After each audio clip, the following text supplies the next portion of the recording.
শেখ হাসিনাকে প্রত্যার্পণের অনুরোধ খতিয়ে দেখা হচ্ছে। আজকে থেকে প্রায় 2 বছর হয়ে গেল। 2 বছরও তাদের এই খতিয়ে দেখাটা শেষ হচ্ছে না। ঘুরে ফিরে দিল্লি শেখ হাসিনার নামটা আনছেন। আবারও পররাষ্ট্র মন্ত্রণালয়ের ভারতীয় পররাষ্ট্র মন্ত্রণালয়ের মুখপাত্র রণধীর জয়সওয়াল বলেছেন, শেখ হাসিনাকে প্রত্যার্পণের অনুরোধ খতিয়ে দেখা হচ্ছে। আজকে থেকে প্রায় 2 বছর হয়ে গেল। প্রায় 2 বছর। 2 বছরও তাদের এই খতিয়ে দেখাটা শেষ হচ্ছে না। আদৌ শেষ হবে না। এগুলো হলো কথার মার প্যাচে এগুলো খেলছে। বাংলাদেশকে বোঝাচ্ছে, হ্যাঁ আমরা তো দেখছি, বিশ্বকে বোঝাচ্ছে, হ্যাঁ আমরা তো দেখছি।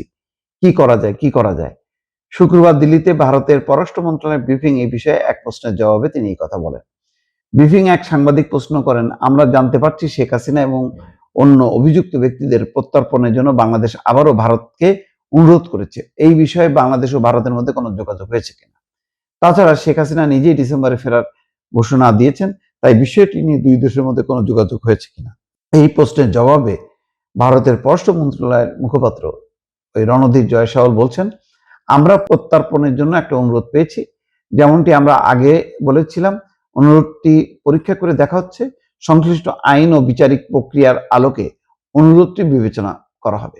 আরেক সাংবাদিক প্রশ্ন করেন বাংলাদেশের করা আরেকটি প্রত্যর্পণ অনুরোধ নিয়ে। তিনি বলেন, বাংলাদেশের স্বরাষ্ট্রমন্ত্রী বলেছেন তারা এক ব্যক্তিকে প্রত্যর্পণের অনুরোধ জানিয়ে ভারতীয় কর্তৃপক্ষকে সব কাগজপত্র পাঠিয়েছেন। ওই ব্যক্তি গ্রেপ্তার হয়ে ভারতীয় পুলিশের হেফাজতে আছে। সম্ভবত ওসমান হাদির কথা বলা হচ্ছে। তার বিরুদ্ধে বাংলাদেশের নির্বাচনের প্রাক্কালে একজন রাজনীতিবিদকে হত্যার অভিযোগ রয়েছে। এই বিষয়ে আপনার সঙ্গে কোনো যোগাযোগ হয়েছে কিনা, সেটার অবস্থা কি?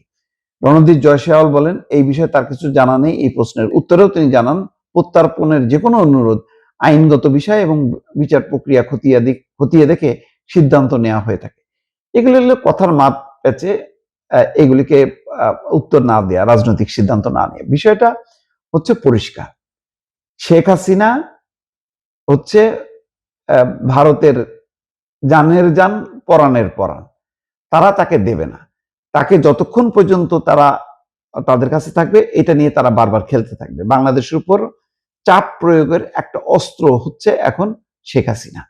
তো এই অস্ত্র তারা কেন ছাড়বে? যেহেতু বাংলাদেশকে আর আগের মতন পাবে না, তো সুতরাং তারা অপেক্ষা করবে যে বাংলাদেশে ওই রকম কোনো রাজনৈতিক পরিস্থিতি হয় কিনা, যেই পরিস্থিতি হলে ফাইনালি এই অস্ত্রটা তারা ব্যবহার করবে এবং আবার সেই পুরনো হারানো রাজ্য তারা ফিরে পাবে। যতক্ষণ না পাবে ততক্ষণ পর্যন্ত তারা শেখ হাসিনাকে নিয়ে খেলতেই থাকবে। এটাই হচ্ছে আমার মতামত। আপনারা যদি কোনো মতামত থাকে নিশ্চয়ই দর্শক দেবেন।